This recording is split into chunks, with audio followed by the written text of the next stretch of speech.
What's up, Dolphin Nation? How you doing today? Today we're going to go ahead and cover what happened. We're going to go ahead and talk about actually the injury updates and what we learned from the Miami Dolphins preseason game against the Detroit Lions. First off, I'm going to read to you an article from the Sun Sentinel and their thoughts of what happened during the preseason game of the Detroit Lions. Guys, I would like to first off tell you thank you very much for your support.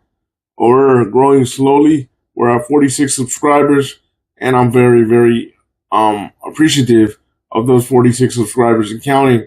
But let's get started with the article, and then I'll give you my thoughts. And this was written by Chris Perkins of the Florida Sun Sentinel.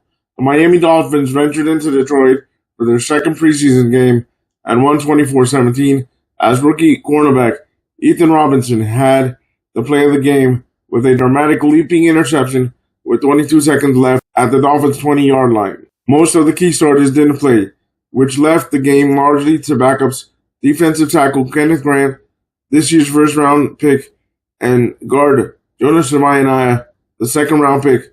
Both started. Backup quarterback Zach Wilson started in place of Tua Tagovailoa. Among other starters or key players who got early playing time Saturday were cornerback Storm Duck, inside linebacker Willie Gay Jr., wide receiver D. Estridge, and safety Ifeatu Malifalu. Overall, the Dolphins showed improvement from their preseason opener, a 24-24 tie last week at the Chicago Bears. Here's what we observed Sunday.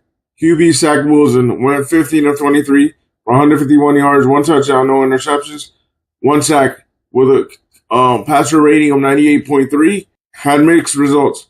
Wilson was more confident, showed his arm strength, and had better footwork than against the Bears. He also had more time to pass than he did against Chicago. But Wilson had two throws that could have been interceptions, one deep towards the right hash mark and one intermediate towards the left sidelines. He missed wide receiver Tariq Black, who was open in the end zone in the second quarter. Savannah allowed a pressure that might have made Wilson overthrow tight end Tanner Conner in the second quarter. Still, it was a step in the right direction for Wilson. Quarterback Quinn Ewers, who played the entire second half, improved from his debut at Chicago, mainly in confidence and decision-making. Ewers went 11 of 17 for 116 yards, 2 touchdowns, no interceptions, with a QBR of 123.7. Wide receiver Theo Wease, his favorite target during camp, for a 15-yard touchdown early in the third quarter. He hit Wease for 6 receptions, 80 yards, 2 touchdowns for a 23-yard gain on the final play of the third quarter. And then he hit Wease again to cap the drive with an 8-yard touchdown pass. Ewers almost had an interception in the fourth quarter. Running back Ollie Gordon II displayed his combination of power and speed while totaling 50 yards on 10 carries. Gordon, the sixth-round pick, who had 8 carries for 38 yards last week against Chicago, had a nice 15-yard gain on a 3rd and 1 from the Detroit 23-yard line. Running backs were low-key until the fourth quarter. Mike Boone had 3 carries for 13 yards, had an 8-yard carry, and Aaron Shampklin, 2 carries for 32 yards, had a 26-yard carry. The Dolphins rushed for 97 yards on 20 carries. Edge rusher Cameron Good had a nice tackle on the opening kickoff after cornerback Jack Jones and linebacker Shannon Teno missed. Good remains his top special teams player. He also drew a holding penalty from the Detroit offensive player from the scrimmage in the first quarter. Grant played tough against the run in the opening series, something he's done throughout training camp. Grant moved from left to right in the alignment and did a good job with his hands and feet. Grant also showed good things in his pass rush, which trails his run stuffing skills. It was a positive outing for the number 13 draft pick. Wide receiver punter D. Estridge had 3 receptions for 53 yards and a touchdown in a busy first quarter that also saw him total 2 punt returns for 12 yards. Estridge fumbled the first punt return. Linebacker Channing Tindall recovered the loose ball. It was one of those few errors we've seen from Estridge, who's at a strong camp. Estridge's second punt return was a nifty 28-yard gain that saw him reverse field, was reduced by an illegal block by rookie cornerback Jason Marshall Jr. The starting offensive line was center Daniel Brunskill, Savannah, right guard Jackson Carmen, left tackle Keon Smith, and right tackle Larry Broom. Overall, they showed improvement from the preseason opener against Chicago, although Broom drew a couple flags for illegal formations, and there were a couple of early assignment errors. Later in the first half, Ryan Hayes came in at right tackle and Braden Daniels at left guard. Overall pass protection was better than it was against Chicago. Wilson got hit hard on the first series as linebacker Zach Cunningham was almost untouched on a third down pass rush. There might have been a miscommunication between Brunskill and Carmen that allowed Cunningham to burst through on a delayed blitz. These types of things should be fairly easy to clean up. Smith allowed a fourth down sack late in the second quarter from the Lions' 9-yard line. Defensive line depth looks better each week. Tackles Grant, Jordan Phillips, and Zeke Biggers. 5 tackles. Matt Dickerson, Ben Still, and Matthew Butler are improving against the run and pass. They made a good showing against the Lions. Biggers and Phillips each had a sack. Edge rushers had a quiet day overall, but Good had 5 tackles. Grayson Murphy, Derek McClendon, and Quinn Bell all had a moment or two. Murphy had a nice sack late in the second quarter in which he clearly beat the left tackle, DeMarco Jones. Cornerbacks were up and down, especially after Ethan Mana left the first quarter with an apparent right leg injury. Starting cornerback Storm Duck was solid, but Jack Jones and Jason Marshall Jr., Isaiah Johnson, Cornell Armstrong were leaky at times. Armstrong had good coverage, but was beaten late in the second quarter for an 18-yard touchdown by wide receiver Isaac Nassau. Duck and safety Jordan Corbett appeared to have a miscommunication that allowed the 11-yard touchdown by wide receiver Jackson Meeks in the second quarter. Colbert had a tackle for a 1-yard loss one play earlier. Increasingly, Cam Smith, the 2023 second-round pick, didn't get much action until midway through the third quarter. Connor had 6 receptions for 48 yards in the first half and was targeted 7 times. It was a positive considering the Dolphins need receiving tight ends as they await the debut of tight end Darren Waller, who remains on the physically unable to perform list after coming out of retirement to join the Dolphins. Connor showed good hands and good toughness. Special teams had an up-and-down showing due to the aforementioned punt return, fumble by Estridge, and the punt return muff by fellow receiver A.J. Henning that Detroit recovered at the Dolphins' 27-yard line. Still, punters Ryan Stonehouse and Jake Bailey each did well, as did kicker Jason Sanders. And Gordon showed excellent knowledge by knowing he could have his feet out of bounds but touch the kickoff inbounds and get an illegal kick penalty that started the offense at the 40-yard line. Wide receiver, aside from Estridge and Weeze, had a quiet day. Taj Washington had 4 receptions for 33 yards. Eric Isakoma, 1 reception for 3 yards. Malik Washington and Nick Westbrook, who both seem to be on the 53-man roster, didn't play. Linebackers, Channing Tindall, 6 tackles. Eugene Asante, 6 tackles. And Dequan Jackson, 6 tackles were all active, but Asante and Jackson faced an uphill roster battle behind starters Jordan Brooks and Terrell Dodson and reserves Gay and KJ Britt. Tindall is a core special teams player, which almost certainly earns him a spot on the 53-man roster. And this was written by David Veronis of the Sun Channel. Miami Dolphins cornerback Ethan Bonner left Saturday's preseason game against the Detroit Lions in the first half. Bonner was seen clutching the back of his right leg at the end of the play to the sidelines at Ford Field. After the game, Dolphins coach Mike McDaniel confirmed it was a hamstring injury. Appears to be a hamstring. Don't know the severity, McDaniel said. We'll check that out when we get back. The third-year undrafted cornerback who is vying for a roster spot then was taken into the team's medical tent on the sidelines. After a brief evaluation, he was escorted by the trainer off the sidelines and into the Dolphins locker room. He was walking slowly but without any noticeable limp. Waters is competing for significant playing time among the Dolphin cornerback unit, void of a surefire starters. He could also be a special teams contributor as a gunner.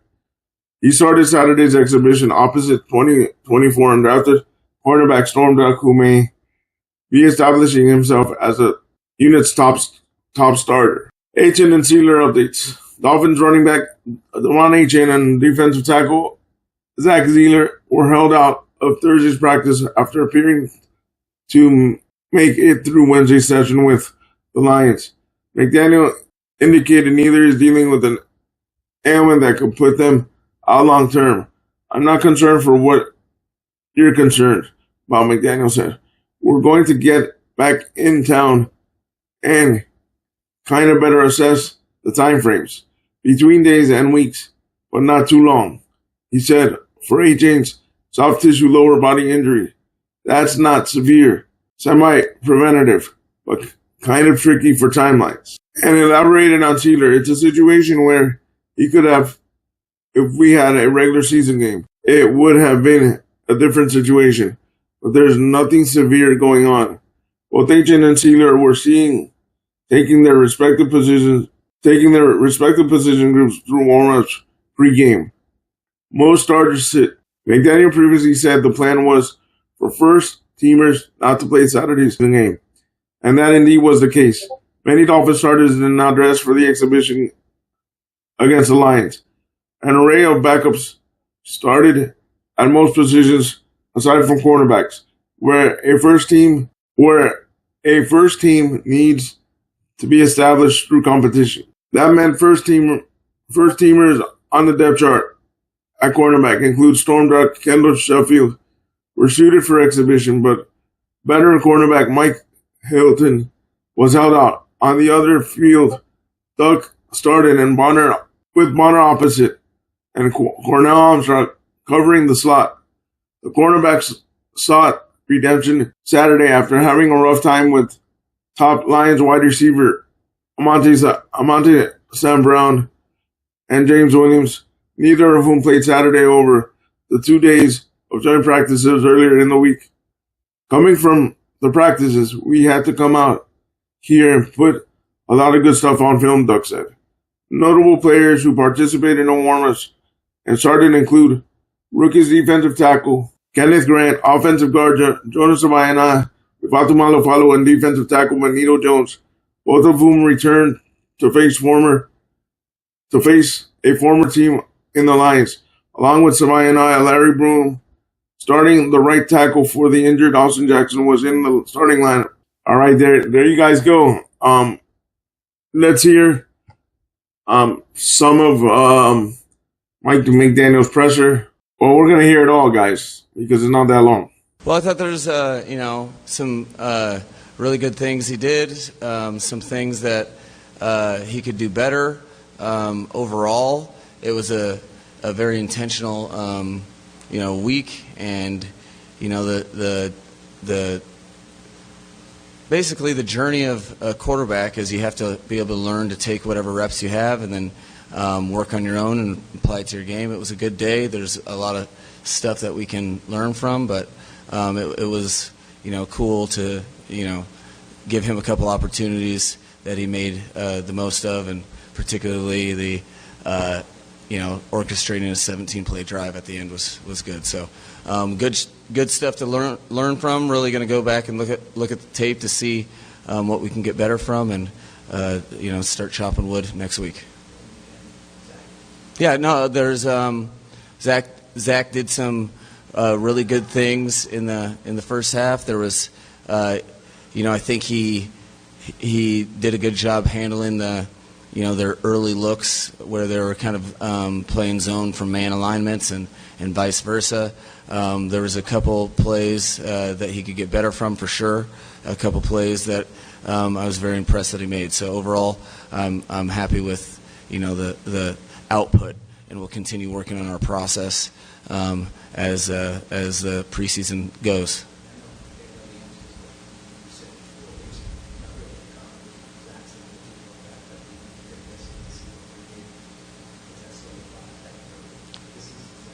Well, I'm definitely not going to overreact to results, considering I talk about the process all the time. So I would be speaking against my own. But I think the biggest thing is that guys, you find things to see if guys can improve upon.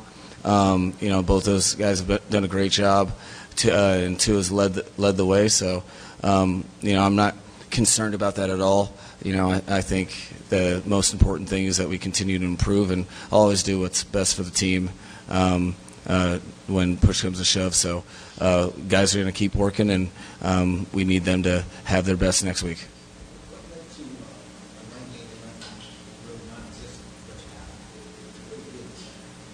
Well, I think first of all it was attempts.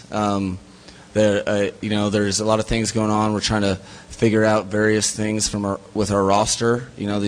We have a very competitive young team, and so you have to.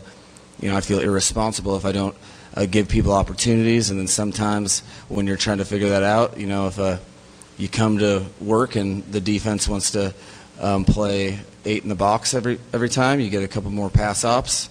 I think the biggest thing was it kind of gave them a rhythm in the run game in the second half. I got more calls in, and guys, I've been very happy with our line of scrimmage work, both offensively and defensively, and so given an opportunity to get a couple more reps and display that was good.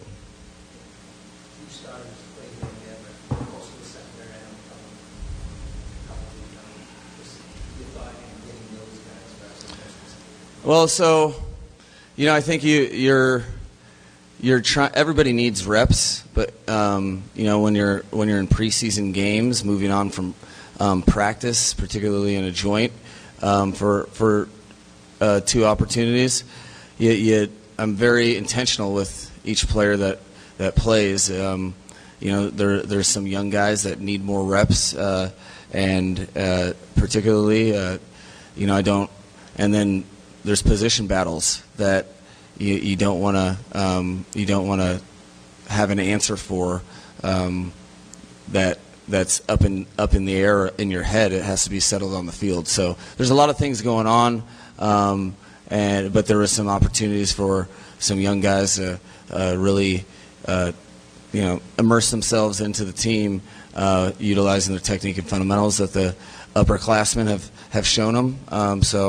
There's a lot of good spirited effort that was most important. The guys that played hard, and that's the brand of football we're trying to have. One of my favorite things that I talk to the team about all the time is the plays after something happens that you don't like.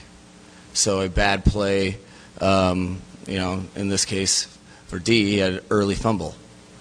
And for him to go back and not blink and to be competitive and utilize his technique and fundamentals, I was very happy with. That's not an easy thing to do, but what I'm always looking for are those guys to see how they respond to adversity, because it's not if but when. So it was good for him to get that opportunity and take advantage of it.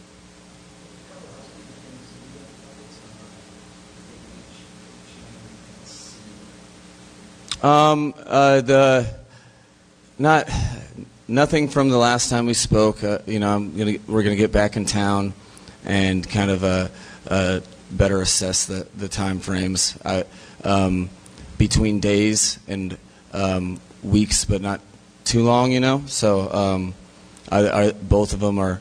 We're going to reassess when we get back to Miami, but I'm not concerned for what you're concerned about.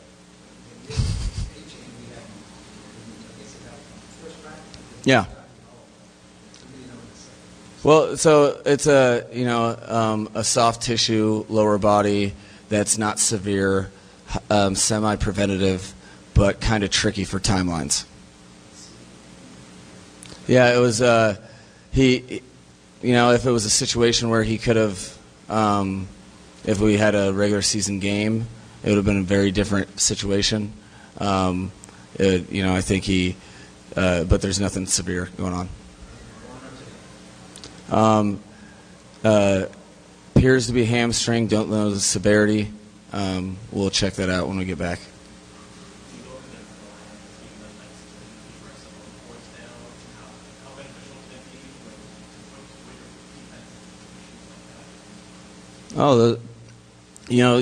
To get all those reps is invaluable, just because not only is it the situation in the moment of truth, but then everybody learns from it in the film room. So, those are, particularly with how Dan likes to do it, super aggressive. That you're looking for those moments of intensity and pressure situations to see how people respond. All right, guys. My thoughts. Wilson is Wilson. He's always had mixed results with previous teams. He had Sean Payton last year. I would cut Wilson and let Ewers be the number 2 quarterback, because Ewers in Texas played some form of the system Mike McDaniel runs. So I think he'll pick up the wording a lot faster. And Wilson was a first-round pick, and his processing speed is still slow. I remember Darryl Bubble saying in the summer that they need to build his confidence back up. He had a better game, but it was still a mixed bag. In my opinion, Ewers should be the number 2 quarterback, but due to the $6 million contract, I don't think that's going to happen. If it does happen, it will shock me in a very happy way. In terms of the injuries are going to happen. I'm scared about the depth in the cornerback room, the defensive line room. Our linebackers are pretty deep, but I'm scared about the depth in the cornerback room and the defensive line room, as well as the offensive line. So hopefully they can, again, for a third video in a row, I stress that they get more depth, because if our starters go down, we are going to be in trouble. Even if it's Toole or Ewers back there, or Wilson for that matter. But I think Ewers might end up going, hopefully, he'll stay on the squad and not go to the practice squad, but stay on the active roster. We'll see what happens, but that's my thoughts. Here, they should cut Wilson and keep Quinn Ewers as the number 2 quarterback, just because Wilson has had a mixed career all throughout his 4 or 5 years in the league. That's my opinion. Leave me your thoughts down below. What you think of what you saw with the Detroit Lions yesterday, of the McDaniel press conference, and who should be the Dolphins' number 2 quarterback in your opinion. And as always, stay positive, stay on your grind, and go Dolphins. Peace.